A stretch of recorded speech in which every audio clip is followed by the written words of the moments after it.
예, 그러면 진짜 시작을 해보도록 하겠습니다. 예, 우선 지금 예비 고1 이제 학부모님들 와 주셨고요. 예, 오늘은 고2 설명회고 저는 첫 번째 이제 연사를 맡은 김기랑 원장입니다. 예, 제가 소개드릴 순서 먼저 잠깐 말씀을 드리면요.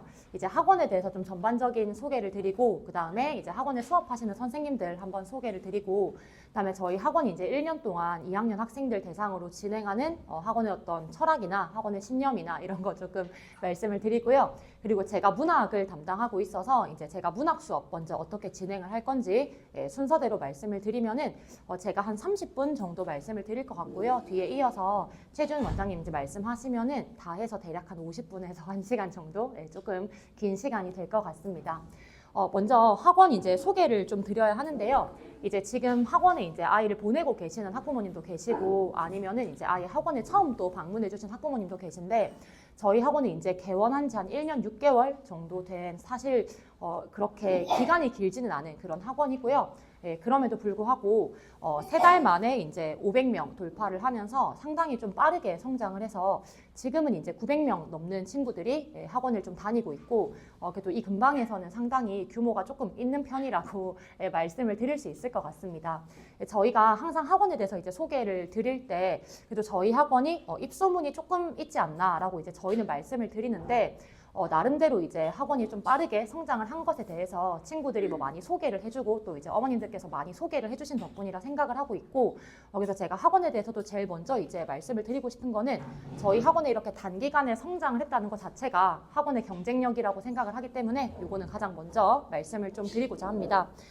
그리고 강사 이제 소개를 드릴 건데 우선 저는 아까 말씀드린 것처럼 이름은 김기랑이고 저는 고1, 고2, 고3 전학년 문학을 담당을 하고 있습니다. 저희는 이제 저하고 최지훈 원장님하고 이렇게 2명의 원장이 있고 그리고 강사님 2분이 계시는데요. 저는 저희 다 문학을 담당을 하고 있고 이제 최준 원장님은 비문학을 담당하고 있어서 저희는 과목을 조금 맡아서 진행을 하고 있는 방식입니다. 그리고 저는 이제 이 근처에서는 뭐 잠실여고, 동북고, 가락고 이렇게 내신을 담당을 하고 있고 나름대로 이제 또 내신을 하면서는 인원이 이제 조금 많은 편입니다. 잠실여고는 1, 2학년 합쳐서 이제 1학기 때는 300명 넘게 이제 수업을 했었고 지금도 이제 혼자서 내신을 할 때 한 400명 넘게 이제 수업을 하고 있어서 그래도 이렇게 송파 방이동이라는 지역 안에서는 나름대로 조금 규모가 있다고 저는 이제 말씀을 드리고 싶고요. 그리고 이제 다음 최지은 원장님은 뭐 대치나 분당이나 이런 다른 지역에서도 수업을 굉장히 오래 하셨고 그리고 이제 또 영파여고, 보인고, 방상고 이렇게 지금 내신을 담당을 하고 계시고 저희는 이제 저랑 최지은 원장님이랑 작년부터 1, 2, 3학년 전부 문학, 비문학 맡아서 이제 진행을 해왔고 또 특히나 송파 방이라고 하는 이 지역 안에서는 둘 다 이제 5년 이상씩 경력이 됐기 때문에 그래도 나름대로 이 동네에서는 조금 이제 자리를 조금 잡아가고 있는 과정이지 않나 그렇게 말씀을 드리고 싶습니다. 그리고 이제 다른 강사 선생님 2분이 더 계신데요. 이렇게 2분이 계시고 이제 육선 선생님은 지금 저희랑 내신을 같이 해주고 계시고 한진영 선생님은 저희 정규도 이제 한두 방 같이 진행을 해주고 계신데 2분 다 이제 학원에 오셔가지고 되게 좋은 성과를 내주고 계셔서 이렇게 4명이서 열심히 일하고 있는 그런 학원입니다. 그리고 이제 제가 본격적인 좀 학원에 대한 소개를 드려야 되는데 사실 제가 설명회를 시작을 할 때마다 어떤 문구로 시작을 해야 하나 그리고 학원에 대해서 어떤 말씀을 드려야 하나 이거를 좀 굉장히 많이 고민을 하는데 항상 이제 저도 그렇고 최지훈 원장님도 그렇고 둘이서 항상 하는 말은 어쨌든 학원은 수업을 잘해야 한다는 거는 사실 이건 너무 당연한 말이라서 뭐 이렇게 당연한 걸 써놨나 이렇게 이제 생각도 하실 수 있을 것 같은데 사실 이 잘해야 한다는 말에 굉장히 저는 여러 가지가 들어가 있다고 생각을 하거든요. 제가 아무리 수업을 잘한다고 해도 애들이 학원을 너무 싫어한다면 학원에 오지 않을 것이고 그러니까 애들이 조금 학원에 찾아올 수 있을 만한 그런 학원이 일단은 돼야 될 것이고 그러려면 학원의 전반적인 분위기나 이런 것도 좋아야 할 것이고 또 선생님이 수업은 너무 잘해주는데 자료가 너무 형편없다고 하면 그거는 좋은 학원이라고 할 수 있는가 뭐 이런 식의 여러 가지 이제 얘기가 있을 텐데 저도 이제 어떤 쪽에 좀 초점을 맞춰서 말씀을 드릴까 생각을 하다가 그래도 결국 제가 생각하는 이제 정답은 제가 수업을 해서 애들에게 어떤 자료를 가지고 하더라도 제가 1시간 반 또는 3시간을 꾸려나가는 그 시간 자체가 선생님이 수업을 잘하는구나 라는 인식이 조금 들 수 있는 그런 학원이 저는 최고의 학원이라고 생각을 합니다. 그래서 지금부터 제가 말씀을 드릴 내용도 사실 이제 1년 커리큘럼이나 이런 게 좀 많이 궁금하시고 그리고 이제 학원에서 뭐 어떤 식으로 수업을 하는지 많이 이제 궁금하셔서 방문을 해주셨겠지만 제가 실제로 애들한테 어떤 수업을 하는지 그리고 이제 아이를 만약에 학원에 보냈을 때 저라고 하는 강사가 문학을 가르치면서 좀 어떤 경쟁력을 갖고 있는지 그런 것들을 좀 더 제가 솔직하고 좀 진솔하게 말씀을 드리고 싶어서 이 수업을 잘해야 한다는 말 자체가 단순히 좋은 학원이라는 이런 좀 포괄적인 단어가 아니라 제가 정말 수업을 잘하는 강사라는 거를 좀 말씀드리고 싶어서 제가 이렇게 인트로를 조금 깔아봤다는 거 먼저 생각을 해주시면 좋을 것 같습니다. 그러면 이제 저희는 이 잘해야 한다라는 이 개념 안에서 이제 저희가 어쨌든 모든 걸 직접 하는 거를 원칙으로 하고 있는데요. 당연히 교재를 직접 쓰고 그리고 저희는 학원에서 이렇게 클리닉을 진행을 하고 있는데 저희는 클리닉도 이제 저랑 최준 원장님이 다 들어가서 진행을 하고 있습니다. 그리고 이제 이벤트 같은 것도 저희가 항상 이렇게 좀 준비를 해서 계획을 하고 있는데 이벤트 아이디어도 저희가 내고 이벤트 홍보도 저희가 하고 동료도 저희가 하고 정말 하나부터 열까지 다 이제 저희가 발로 뛰는 학원이라는 거 좀 말씀을 드리고 싶고 그리고 제가 교재 얘기는 뒤에 가서 다시 한번 말씀을 드리겠지만 직접 교재를 쓴다고 하는 게 사실 학원에서 자체 제작 교재를 쓴다고 하는 것과 저는 제가 생각하는 교재를 이제 쓴다고 하는 거는 저 나름대로는 조금 또 차별점이 있다고 생각을 합니다. 단순히 학원의 이름으로 교재를 만드는 게 아니라 들어가는 내용 하나하나를 저희가 다 쓰기 때문에 이제 그게 어떤 점에서 조금 또 어필을 드리고 싶은지는 이따가 다시 한번 말씀을 드리도록 하겠습니다. 이제 2학년이 되는 친구들이기 때문에 그러면 문학에서 결국 뭘 배우고 뭘 가르쳐야 하는가에 대해 제가 말씀을 드릴 건데요. 제가 생각을 했을 때 이 수능 문학이라고 하는 거는 키워드를 잡으면 크게 세 가지를 말씀을 드릴 수 있을 것 같습니다. 우선 문학은 이제 아시겠지만 EBS 연계가 계속 되고 있기 때문에 EBS가 연계되는 부분과 되지 않는 부분에 대해서 사실 별도의 공부가 필요한 지점이 있습니다. 두 개의 공부 방법이 다른 건 아니지만 EBS는 어쨌든 EBS를 열심히 하면 내가 익숙한 내용이 나와서 그만큼 시간을 벌고 그만큼 경쟁력을 버는 것이고 비연계 지문은 아예 모르는 지문이 나오기 때문에 제가 EBS와 이 비연계에 대해서 조금 나눠서 말씀을 드릴 거고요. 그리고 두 번째로는 요거는 제가 이제 친구들한테도 항상 가장 많이 강조를 하는 부분인데 문학이 작품이 있고 문제가 있다고 하면 저는 작품도 중요하지만 선지, 그러니까 문제가 훨씬 더 중요하다고 생각을 하는 사람입니다. 그래서 선지의 명확한 이해, 이게 수능 문학의 두 번째 키워드, 특히 최근 떠오르는 키워드라고 생각을 하고요. 그리고 세 번째는 이런 판단을 내릴 때 정답의 근거가 과연 어디 있느냐 하는 것인데 제가 이 세 가지를 조금 차근차근 실제 수업하는 내용을 조금 섞어서 말씀을 드려보겠습니다. 우선 EBS와 비연계가 있는데 제가 생각했을 때 EBS는 대비를 하는 방법은 조금 확실합니다. EBS 지문이 출제가 됐을 때 가장 큰 이점은 내가 내용을 알고 있기 때문에 지문을 풀어가는 시간이 아무래도 좀 많이 단축이 된다는 거 그리고 익숙한 내용이기 때문에 마음의 안정이 조금 온다는 거 그리고 실제로 EBS 연계라고 하는 거는 수능 EBS에서 이렇게 같은 지문이 나오는 게 아니라 요 지문의 전반부가 나왔다면 약간 걸쳐서 후반부가 나오거나 뭐 요 부분이 나왔다면 약간 걸쳐서 저 부분이 나오거나 하는 식이다 보니까 사실 내신처럼 완전히 아는 내용을 가지고 들어간다고 보기는 좀 어렵습니다. 그래서 EBS 대비를 할 때는 어떤 특정 지문들에 대해서 이런 지문은 좀 전범위를 볼 만한 가치가 있다. 이런 지문은 조금 더 살펴볼 가치가 있다. 뭐 이제 이런 식의 이제 얘기를 보통 하게 되는데 그러면 EBS 같은 경우는 사실 내용을 알고 있기 때문에 섬세한 내용이 조금 나오는 편입니다. 하지만 제가 말씀드리고 싶은 건 비연계입니다. 왜냐하면 지금 2학년 되는 친구들이기 때문에 벌써부터 이제 EBS를 가지고 이렇게 끝내겠다라는 생각보다 어쨌든 기본기를 다져야 하는 시기라서 그러면 내가 아무 정보 없이 새 지문을 봤을 때 어떻게 대처를 할 수 있느냐 이제 그걸 학원에서 지금은 가르쳐야 하는데 사실 문제를 풀어보다 보면 비연계 지문에 한해서만큼은 섬세한 내용의 어떤 이해를 많이 요구하진 않습니다. 그러면 어떤 말이냐? 거시적인 관점에서 조금 판단을 해야 됩니다. 그러니까 시 한 편이 이렇게 있다고 쳤을 때 제가 지금 여기 실어 놓은 게 이제 2024년에 나온 비연계 작품입니다.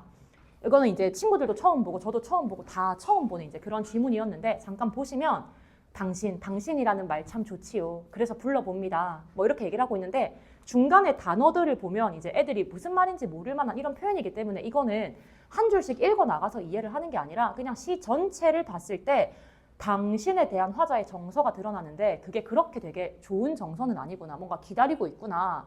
그러면서 얘가 지금 아파하고 있구나. 마음의 무덤? 상태가 안 좋은가 본데? 이런 식의 접근이 저는 거시적 접근이라고 말씀을 드리고 싶습니다. 그러니까 여기서 한 줄 한 줄 뜯어가면서 이건 이런 내용, 이건 저런 내용, 이런 공부가 물론 되면 좋겠지만 실제로 시험장에서 문제를 풀 때 하나하나 해석을 그렇게 해가면서 풀기는 상당히 어렵습니다. 그래서 지문에 대한 접근을 할 때는 문제가 원하는 만큼의 거시적인 접근이 좀 필요하다고 생각을 하고 그러면 세부 내용을 파악을 안 하냐라고 한다면 그건 문제에서 시작이 돼야 됩니다.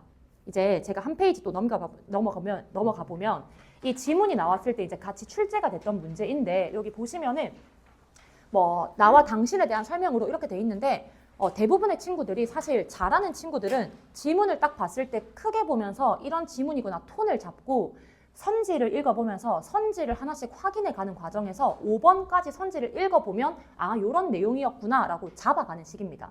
그러니까 지문 자체는 선지가 원하는 대로 읽어줘야 되는 거기 때문에 지금은 사실 지문의 관점에서는 엄청 세세하게 이렇게 한 줄 한 줄의 해석보다는 좀 전반적인 작품의 톤을 잡는 게 저는 중요하다고 생각을 하고 이제 거기에 대해서 학원에서도 주요 지문들을 수업을 하고 있는데 그런 주요 지문들이라고 하는 게 이 현대시의 주제가 굉장히 막 너무 많아서 이걸 다 다룰 수 없냐 하면 뭐 이별했을 때 다루는 어떤 정서의 그런 내용들 아니면 어떤 부정적인 현실이 있었을 때 다루는 내용들 이런 것들이 조금 정해져 있기 때문에 결국은 지문 공부를 하게 되면 그런 거시적으로 자주 활용되는 몇 개의 패턴들을 파악을 하는 것이고 그게 수능 시험장에 들어갔을 때 이 작품은 약간 이런 식의 내용인 것 같으니까 비슷한 지문들을 조금 떠올려 보면서 아 이런 식의 좀 얘기를 하는 건가 보다라고 파악을 할 수 있을 정도 그게 일단은 이런 비연계 지문의 주제 전체를 잡아가는 거에서는 조금 필요한 공부 방법이라고 생각을 합니다.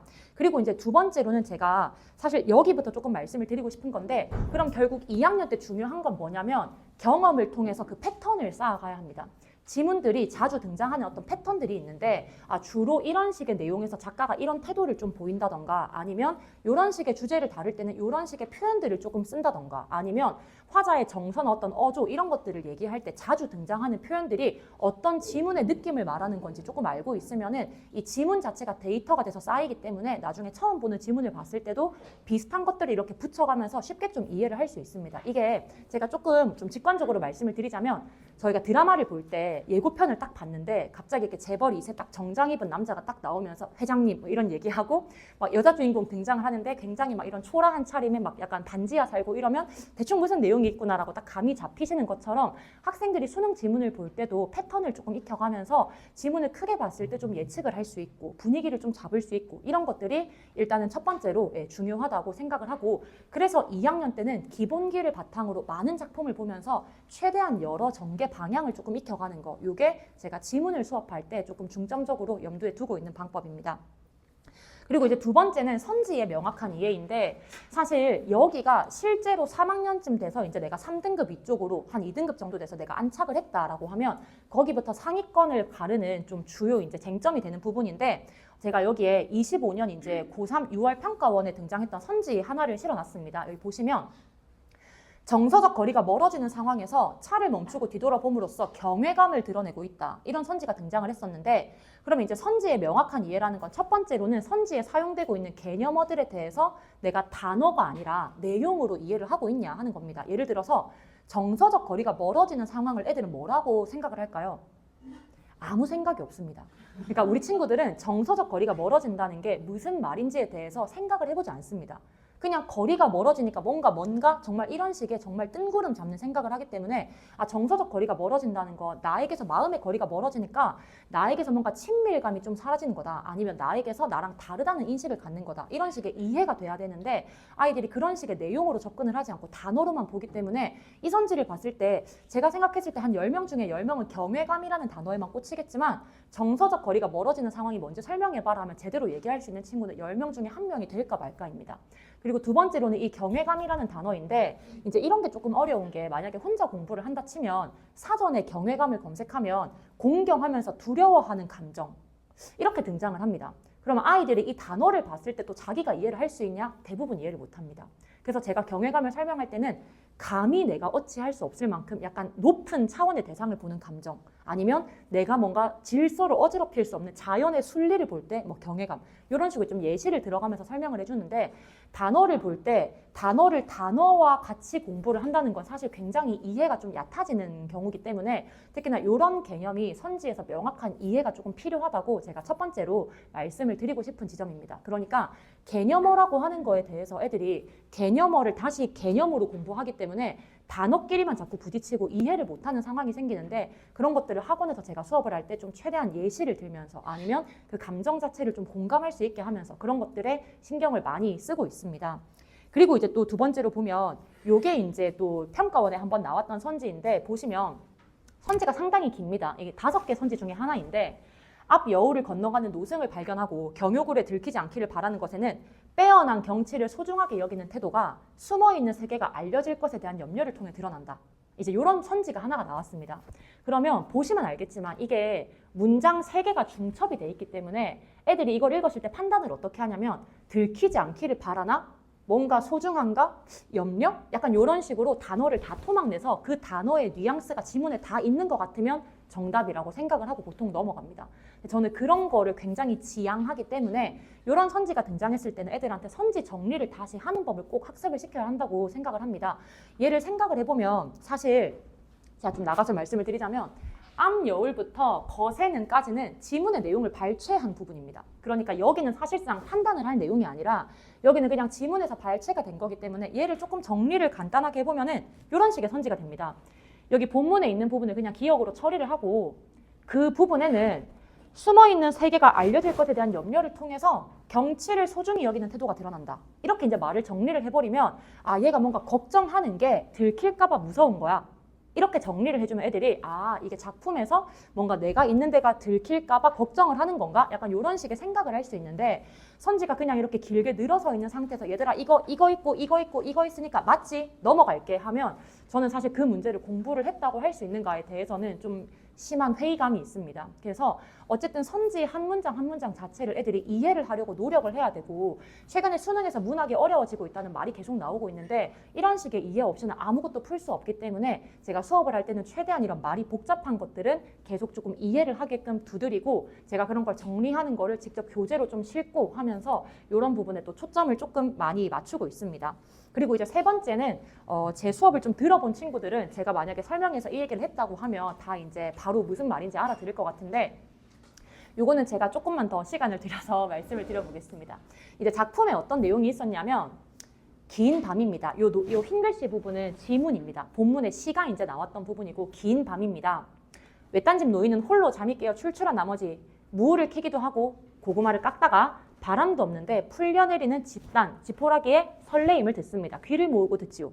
그러니까 노인이 무도 깎아먹고 뭐 고구마도 깎아먹고 바깥에 바람의 소리를 듣는 뭐 약간 이런 식의 이제 이미지가 등장을 한 시였는데 여기에 대해서 선지가 뭐가 등장을 했냐면 지포라기의 설레임을 귀를 모으고 듣고 새들의 온기를 숨을 죽이고 생각하는 이런 노인의 감각이 일상을 자연스럽게 받아들이는 것을 부각한 것으로 보일 수 있게끔 이런 식의 선지가 나왔습니다.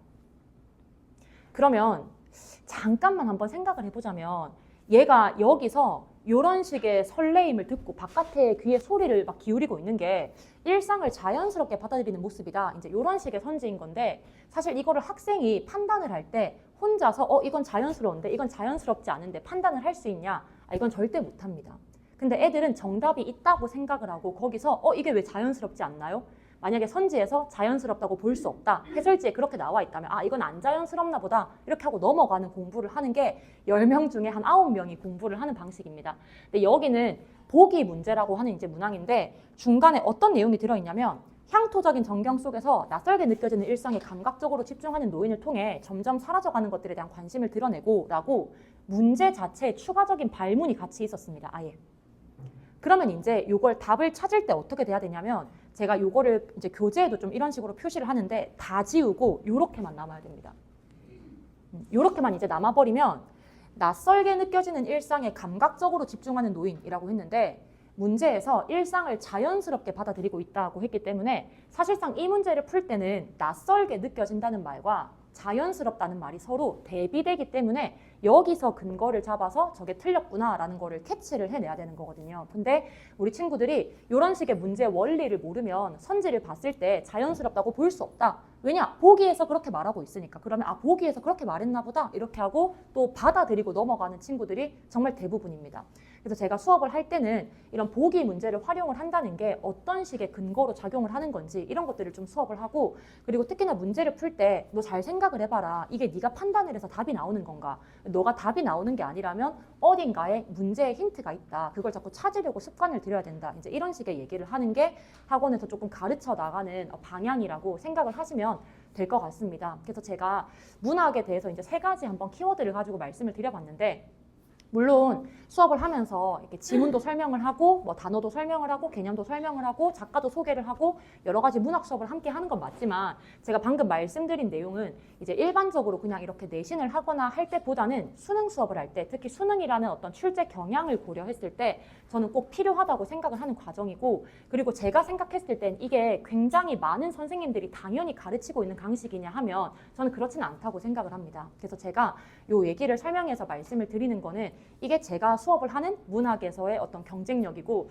제가 그래도 강사로서 조금 갖고 있는 경쟁력이라고 말씀을 드리고 싶어서 제가 수업 내용을 조금 발췌를 해서 준비를 하게 됐습니다.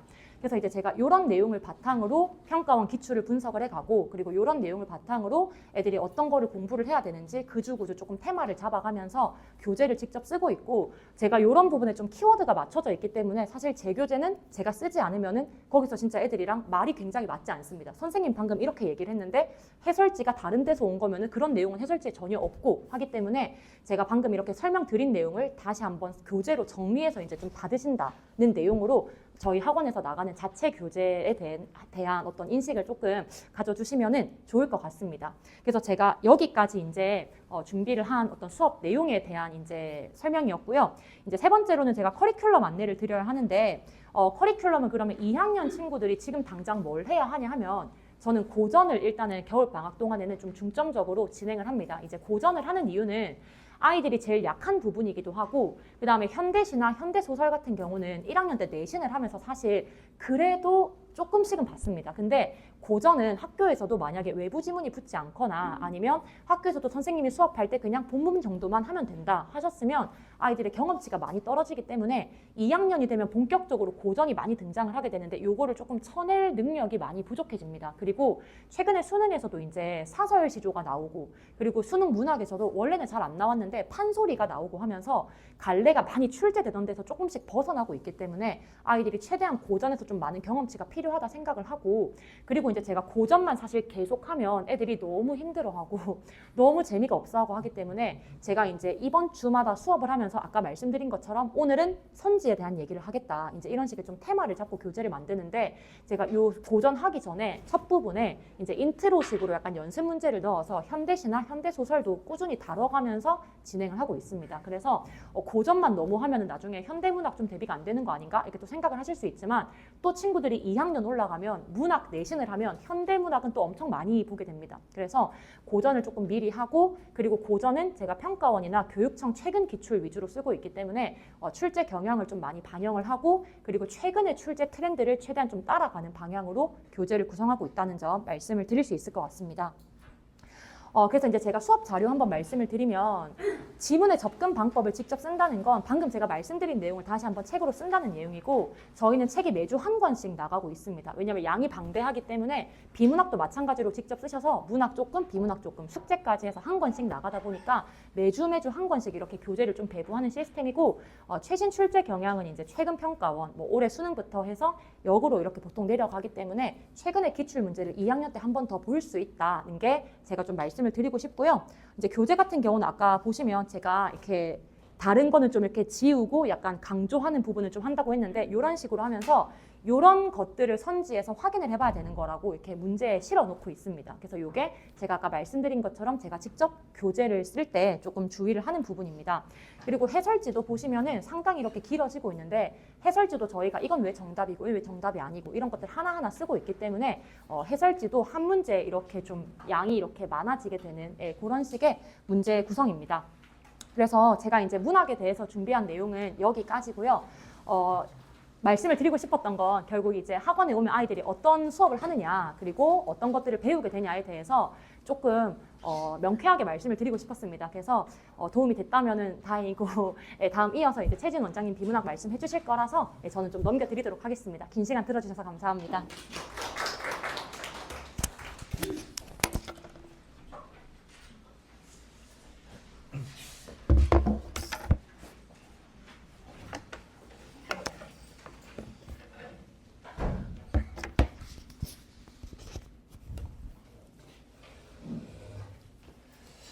안녕하세요. 2부 연사를 맡은 최지훈이라고 합니다. 만나서 반갑습니다. 네. 저는 이제 비문학을 담당하고 있습니다. 저희가 이제 2학년부터는 문법은 좀 클리닉으로 빼거든요. 화작이랑. 네. 그래서 이제 1학년 때 사실 그 커리큘럼이 끝나서 뺀 거기도 하지만 또 2학년 때는 사실 문학과 비문학에 많이 집중해야 될 시기도 해서 클리닉을 좀 뺐습니다. 클리닉이라고 뭐 소홀히 하는 건 아니고요. 진짜 교재를 쓰면서 그 실제 수업하는 것처럼 할 거기 때문에 시간도 많이 깔 거거든요. 그 시간에 맞게 좀 보내주시면은 충분히 소화할 수 있을 거라 생각하고 일단 오늘 저는 이제 비문학을 담당하기 때문에 비문학에 방점을 두고 설명드리겠습니다. 일단 1번은 이제 사실 앞부분에 중복되기 때문에 한번 보시면 되고요. 그래서 바로 저는 2번으로 넘어가도록 하겠습니다. 9쪽이고요. 네, 화면만 사실 보셔도 되는데요. 항상 수능 끝나고 나면은 이제 뭐 문학은 사실 기사에 잘 나오진 않고요. 항상 비문학만 나오고 올해도 특히 비문학만 나왔었습니다. 학생들한테 이제 예비 고1 만나는 친구들한테는 진짜 나중에 성공하고 싶으면 비문학만 팔아 이렇게 얘기를 하거든요. 비문학이 너무 힘든가 봐요. 근데 비문학이 이제 단계적으로 읽는 뭐 방법을 쓰시는 분도 있지만 저는 제가 이제 이 그 상승 느낌을 봤을 때는 그냥 처음부터 어려운 글을 계속 읽는 게 맞다라는 생각이 들었습니다. 쉬운 글을 읽으면 거기에서 사고가 머물게 되고 어려운 걸 좀 파고 좀 뚫어보면 그때는 사실 다 뚫리거든요. 이제 제가 이 지역에서는 이제 시도를 아예 못 해봤지만 옛날에 그래도 이제 약간 좀 속된 말로 새끼 강사라고 하거든요. 대치동에 이제 유명한 원장님 밑에서 있을 때 그분이 그냥 무학년으로 수업을 했었어요. 중3부터 고3까지 다 묶어가지고 그 비문학이 가능한 영역이거든요. 중3 친구들도 뚫으면 뚫려서 저희도 이제 고2는 고3 현역처럼 하는 게 목표이고 커리큘럼은 다 고3 평가원으로만 진행을 합니다. 이렇게 하면 이제 우리 애는 아직 좀 안 돼서 힘들 것 같다고 하시지만 저는 그 친구가 오를 수 있는 유일한 방법은 이거에 동화돼서 뚫어 나가는 거라고 생각하고요. 이 친구가 뭐 다시 고1 걸로 돌아가서 비문학을 읽어서는 그냥 그 자리에 머문다고 거의 확신이 들어서 이렇게 짰습니다. 짠 이유는 저희가 이제 해보니까 저는 이제 이 학원을 작년에 이제 개설을 했는데 해보니까 진짜 그냥 실적이 좋았어가지고 이렇게 하는 게 맞겠다는 확신이 더 생겨서 그냥 올해도 이렇게 하기로 했습니다. 이런 실적들이 저희가 이제 예비 고1 할 때는 항상 저희 철학을 어떻게 말하냐면 이 지역 안에서도 대치동 국어학원만큼 커버가 가능해야 된다 이렇게 말씀을 드리는데 근데 찾아보시면 대치동의 웬만한 준수한 학원도 이 정도의 실적은 잘 못 냈던 걸로 저는 알고 있거든요. 100분위 98 이상이 이 정도 1등급 이 정도는 그래도 저희가 굉장히 좀 만족할 만한 실적이라서 올해 또 이렇게 뚫어내는 게 맞겠구나 생각해서 이제 고2를 고3처럼 하겠다라고 생각하고 있습니다. 그리고 이제 제가 내신 학교 중에서 보잉고를 조금 하고 있는데요. 이 보잉고 2학년 커리큘럼이 조금 특이한 게 그 1학기 때는 수능 5개년치를 하고요. 그 문학을. 근데 2학기 때는 비문학 5개년치를 합니다. 이 친구들이 이제 객관적인 데이터로 정시 실적이 너무 좋잖아요. 이유가 그냥 고2 때 현역인 거죠. 한번 싹 돌리고 나서 고3 올라가서는 이제 어떤 쌤 수업을 듣든 그 누구보다 흡수를 잘하는데 이제 그게 안 된 친구들은 고3에 아무리 좋은 수업을 들어도 튕겨내더라고요. 왜냐면 제가 고2 보잉고대고 수업 해보면 이 친구들이 그래도 이 지역에서 조금 잘하는 편의 친구들이잖아요. 그럼에도 불구하고 이 수능 테스트는 계속 막 튕겨내더라고요. 근데 내신이니까 어쩔 수 없이 좀 외우고 이겨내야 되잖아요. 그걸 이제 2학년 때 해서 약간 고3 현역 느낌을 주는 거죠. 그럼 고3 올라갔을 때는 이제 기출을 전반적으로 훑기만 하고 제일 중요한 수능 특강, 수능 완성. 여기에 다른 일반고 친구들보다 훨씬 세게 들어가기 때문에 그래서 이제 현역 때 더 좋을 수밖에 없다라는 생각이 확실히 들었고요. 저희 학원 친구들도 약간 그 느낌을 줄 수 있게 하는 게 최대 목표다라고 봐주시면 될 것 같습니다. 네, 11쪽으로 넘어가서 이제 커리큘럼도 중요하지만 이제 이 학원이 뭐 어떻게 가르치는지가 저는 더 항상 중요하다고 생각해서 수업 내용을 좀 가져와 봤습니다. 실제 이제 제가 수업을 하는 내용이기 때문에 약간 졸리실 수도 있거든요. 왜냐면 텍스트 없이 바로 들어가잖아요. 그래서 약간 조금 생각으로 참여해 주시면 좋을 것 같습니다. 일단 처음 만나면 이 두 개의 A가 같니 다르니라고 물어보고 항상 시작을 합니다. 저학년도 그렇고요. 그러면 답이 같다는 친구도 있고 다르다는 친구들도 있거든요. 부모님들은 혹시 다르다도 맞아요. 답은 없습니다. 하지만 이제 같아야 된다라고 수업을 하거든요. 이유는 제가 라지 A를 이자율로 놓았을 때 여기에 뭐를 놓으면 같은 느낌이 들까부터 시작을 합니다. 근데 학생들은 경제활동을 안 하니까 잘 못 채우지만 부모님들은 경제활동을 하시기 때문에 혹시 이자율에 대응하는 단어가 금리 맞습니다. 예. 그러니까 이제 말씀드리면 본문에는 이자율을 걸고 선택지에 금리만 걸어도 실제 정답률은 20%까지 내려갑니다. 그래서 중등부의 국어쌤들이 항상 어휘력이 중요합니다 얘기 말씀하시잖아요. 그게 전혀 틀린 게 아닌 게 그 이자율과 금리가 똑같다는 걸 모르면 아무리 이해를 해도 접근 자체가 안 되는 거죠. 그러니까 사고 자체를 본문의 이런 말과 선택지의 이런 말을 매칭시켜 나가는 훈련, 이게 수업 시간에 제일 많이 차지를 하고 있습니다. 연습할 때 얘들아 그러면 본문에 사과가 있고 선택지에 과일이 있으면 괜찮니? 물어보거든요. 그때부터는 비슷한 것 같아요. 이렇게 얘기를 하게 됩니다. 네. 요게 이제 메인이라고 보시면 되고요.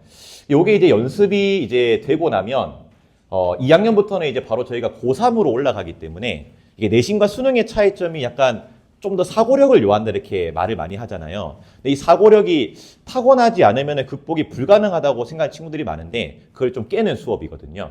수능은 제가 봤을 때는 딱 요 사고밖에 안 물어보는 것 같아서 여기에 방점을 두고 가르치고 있습니다. A를 던졌으면 그 반대를 생각해 보라는 게 수능에서 요하는 유일한 사고거든요. 제가 차근차근 한번 말씀드릴 건데 한번 같이 맞춰주시면 좋을 것 같습니다. 21년 고3 평가원이었고요. 초반부에는 컴퓨터에 CPU 장치가 나옵니다. 그래서 이 CPU가 한 개씩 처리하니까 너무 느리다라고 얘기를 하거든요. 그리고 이 글의 메인인 GPU가 나옵니다. 거기는 진술이 좀 많이 어렵고요. 근데 생각하는 훈련을 한 친구들은 준비를 할 수 있습니다.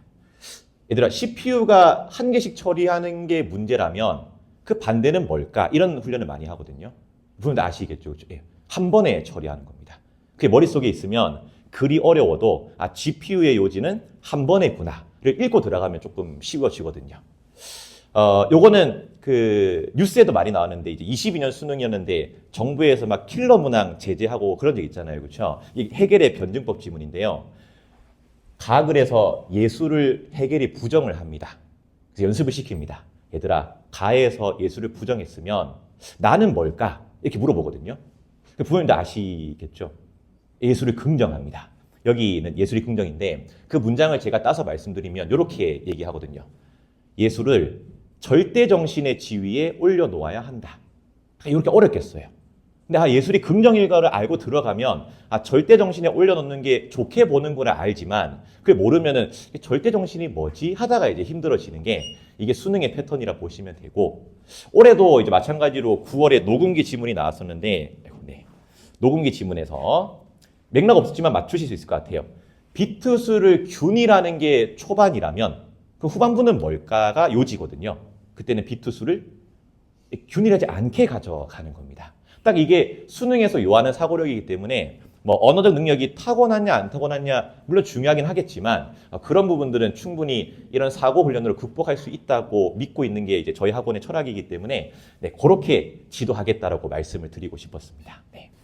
근데 이거는 이제 약간 학생들이 속된 말로 요즘에는 막 국어 피지컬 이런 말 많이 쓰더라고요. 그러니까 머리로만 하는 거다 이렇게 하는데 제가 봤을 때는 이게 정말 중요하다고 좀 느꼈습니다. 배경지식인데요. 이게 여러 설명에 다녀보시면 비문학은 배경지식이 없이 푸는 게 맞습니다. 이렇게 말씀들 많이 하세요. 근데 그분들을 이제 저는 강사다 보니까 약간 어떤 뭐 선배님의 입장에서 회식 같은 자리를 할 수 있잖아요. 그럼 실제로 얘기해보면 그 쌤들이 그냥 똑똑하신 것 같아요. 제가 봤을 때는. 본인은 잘 아니까 배경지식이 필요가 없는 거지. 사실 수능에서 3등급 이하 친구들은 배경지식이 있어야 풀 수 있거든요. 이 친구는 이제 현 고등학교 2학년 일반고 친구고요. 약간 짜고 치는 느낌이 아니고 제가 11월 말부터 설명회 준비하고 있었는데 이렇게 질문이 왔었습니다. 왜냐면 이 학교가 그 올해 수능 지문이 내신 범위에 들어갔거든요. 그래서 채권 채무가 나왔었거든요. 보증 지문 해가지고 물어보더라고요. 일반고의 2등급인 친구가 채권 채무를 모른다는 걸 보시면 이게 친구들이 배경지식이 많이 부족한 게 맞구나라고 생각하시면 되고 집에 가서 채권 채무 한번 물어보시면 답을 못하는 친구들이 많을 거고 하면 훌륭한 친구라고 생각합니다. 아마 조금만 TV 많이 본 친구들은 채무하면 약간 빚쟁이 정도는 보통 떠올리거든요. 근데 저희는 이제 고2, 고3 수업, 올해 고3 수업을 어떻게 했냐면 채권 채무는 거의 거의 확정 지문이었어요. 왜냐하면 수특수 안에 채권 채무가 너무 많았거든요. 그래서 이제 그 중에서 하나 같이 가지고 놀았던 예시가 보험이었습니다. 부모님도 한번 맞춰 보실래요? 예, 보험으로 얘기했거든요. 너희 보험 한 개씩 있지? 부모님이 들어서 있을 거야. 부모님이 보험사에 보험료를 내는 의무가 있잖아. 의무가 있잖아. 그 부모님은 뭘까? 이렇게 수업을 합니다. 그럼 학생들이 채무자라고 얘기를 하고요. 그럼 그 반대인 보험사는 뭘까 하면은 채권자 이렇게 얘기를 합니다. 근데 거기서 끝나게 되면 수능을 못 풀고요. 그럼 역으로 너희가 다쳤을 때 보험사한테 보험금 달라고 권리를 내비칠 수 있잖아. 그럼 부모님은 뭘까? 요까지 가야 됩니다. 그때 부모님은 채권자. 보험사는 거기에 의무를 져야 되니까 채무자. 이렇게 돼야지 이게 이해가 된 거고 수능을 읽을 수 있거든요. 근데 똑똑한 쌤들은 이제 어릴 때부터 본인이 아시니까 채권 채무는 배경지식이 아니라고 생각하시는 것 같아요. 아, 그럼 당연히 아니까. 근데 요거는 중등 사회 시간에 배우는 건데 중등 때 또 항상 열심히 할 수는 없잖아요, 사실 사람이. 그렇죠? 네, 그래서 이거가 중요하다고 말씀을 드리고 싶었고, 제가 이제 사실은 진짜 부족한 친구들은 EBS 중등 사회 과학을 보라고 합니다. 근데 잘 안 보거든요. 그래서 요거를 수업 시간에 녹일 수밖에 없었고, 녹였는데 다행히 올해 수능에 채권 채무가 나왔었습니다. 네, 그래서 잘 녹이면은 그래도 조금 도전할 만한 지문이었고요. 요 마지막에 있는 상속자, 피상속자는 또 학생들과 얘기해보면 좋을 것 같아요. 피상속자가 뭔지 모르면 또 상속 지문을 못 풀거든요. 근데 본인이 상속자일 거는 알 것 같은데, 그럼 당연히 반대가 피상속자일 거를 알면도 불구하고 그거 생각하면 이미 비문학 시간은 지나간 거거든요. 딱 보자마자 판단이 들어야 됩니다. 근데 요 관계랑 약간 좀 비슷한 결이 있잖아요. 그래서 이런 걸 학습하다 보면 이제 다른 용어가 나와도 조금 대처가 가능하다는 거죠. 네. 조금 더 이제 극단적인 예시를 드리면 이것도 그때 정부에서 이제 킬러 문항 내지 마라 할 때 수능이거든요. 그 환율도 한번 요즘에 뉴스에 워낙 많이 나와서 자녀분들과 얘기하면 좋을 것 같아요. 친구들이 생각보다 얘들아 나 어릴 때는 1달러에 1,000원이었는데 지금 1,500원 됐어. 얘는 오른 걸까 내린 걸까 물어보면 답을 잘 못합니다, 실제로. 이게 뭐 오른 건지 내린 건지. 그래서 이제 옛날에는 1달러를 1,000원에 샀는데 지금은 1,500원에 사는 거니까 약간 이런 느낌을 가르치거든요. 그럼 얘들아 내가 1,000원 주고 1달러 샀는데 1,500원 주고 샀으니까 우리나라 돈의 가치는 어떻게 된 걸까? 이렇게 물어봐요. 그러면서 이제 우리나라 돈의 가치는 떨어졌다 이렇게 쌓게 되고, 근데 그 수능에서는 요거까지 배경 지식이 있었어야 됩니다. 제가 배경 지식 말씀드린 이유가 이거가 본문에 전혀 없는데도 답이 이거였습니다. 그래서 수능 출제지는 중등 사회에서 배우고 왔으니까 당연히 알아야 돼 이런 생각이 있으셨던 것 같고요. 다만 이제 이때 이제 정부에서 많이 이렇게 푸시를 하셨기 때문에 이후에는 이 정도의 배경지식은 묻진 않았지만 그래도 환율과 뭐 수출의 이런 증강 관계 정도는 좀 알아야 풀 수 있다라고 보시면 되고, 그래서 배경지식에 방점을 두고 지도하고 있는 학원이다 이렇게 봐주시면 될 것 같습니다. 이게 수업이라서 좀 지루하시겠지만 마지막으로 이제 말씀드리고 싶은 이 수업의 영역은 글의 구조인데요. 이것도 이제 집에 가셔서 자녀분들과 같이 얘기해보면 좋을 것 같아서 한번 실어봤습니다.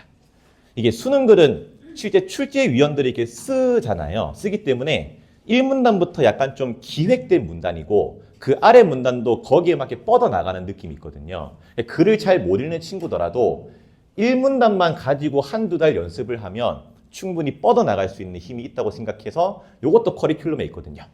제가 이제 부모님들한테 한 20초만 좀 드려도 될까요? 네, 여기서 요지가 되는 핵심 단어 2개만 한번 좀 찝어 주실 수 있을까요? 충분히 가능하실 것 같습니다. 네, 핵심 단어 2개만 한번 찝어 주시면 좋을 것 같습니다.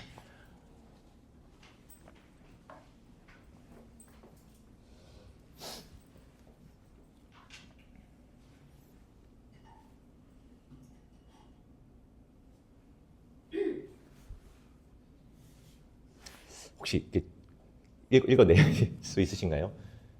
유학과 도가입니다. 맞아요. 근데 이것조차도 사실은 배경지식이 있어야 된다고 저는 생각했거든요. 왜냐하면 동양에서 유행했던 사상이 유학, 불교, 도교다. 이게 좀 알아야 그래야지 유학을 하는 사람과 도가하는 사람은 좀 다르구나 이게 있다고 생각하거든요. 근데 이 역시도 사실 중등 사회 시간에 배우는 내용이기 때문에 중등 사회, 중등 과학, EBS 이 강의는 중등 때 암기 과목이 좀 부족했던 친구들은 들으면 너무 좋다고 생각하고요.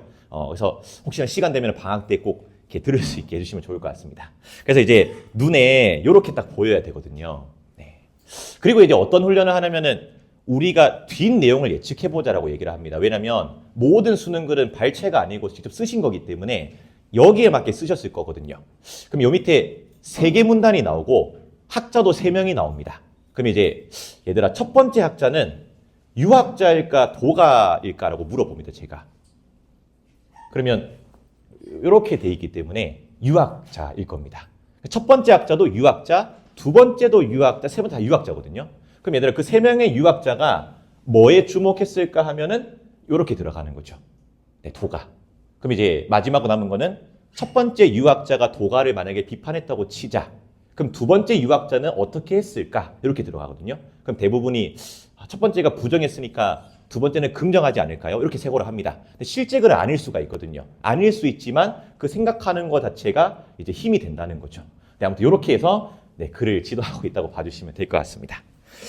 네, 이런 과정들을 이제 엮어서 교재로 저희가 직접 만들고 있고요. 앞에서 이제 김기랑 원장도 설명을 드렸겠지만 이게 제가 이렇게 풀이하는 방식들이 시중에 있는 그런 느낌이 전혀 아니기 때문에 시중 교재 해설을 갖다 주면은 수업과 동화가 안 돼서 다 직접 쓰고 있습니다. 네, 그래서 나름 저희도 열심히 이렇게 자체 교재로 진행하고 있다를 보여드렸고요.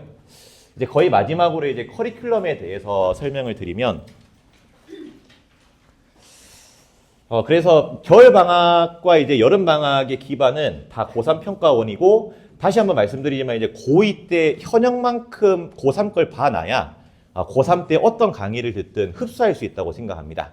다시 말씀드리지만 고3 돼서 고3 텍스트를 볼 거잖아요. 이게 뭐 인강을 듣든가 했을 때 거의 다 튕겨낸다고 저는 확신을 해요. 왜냐면 제가 이제 보인고 내신 아까 말씀드렸잖아요. 거기도 잘하는 친구들도 다 튕겨내더라고요. 그러면 이게 흡수가 안 되는 거죠. 그래서 고2 때 최대한 많이 봐서 고3 때 어떤 수업을 듣든 많이 좀 동화될 수 있게 저희가 준비시키는 게 저희의 최대 목표라고 생각하고요. 그리고 이제 방학이 끝날 쯤에 요때는 약간 그냥 3월 교육청을 하는데 이게 약간 평가원과 교육청이 출제 기간도 다르고 약간의 결이 달라요. 근데 뭐 이제 뭐 고수는 이제 뭐 도구를 탓하지 않는다고 하지만 학생들은 진짜 약간 차이를 많이 느끼거든요. 방학 때 배웠던 거에 대한 어떤 결실을 보여주려면 실제 3월 교육청을 좀 대비해야 돼서 요것만 살짝 넣었고 나머지는 전부 다 고3 텍스트로 저희 커리큘럼 맞게 진행한다고 봐주시면 될 것 같습니다. 네, 여기까지였고요. 혹시 질문 있으시면은 제가 바로 받을 수가 있어서 혹시 질문 있으신 분 있으실까요?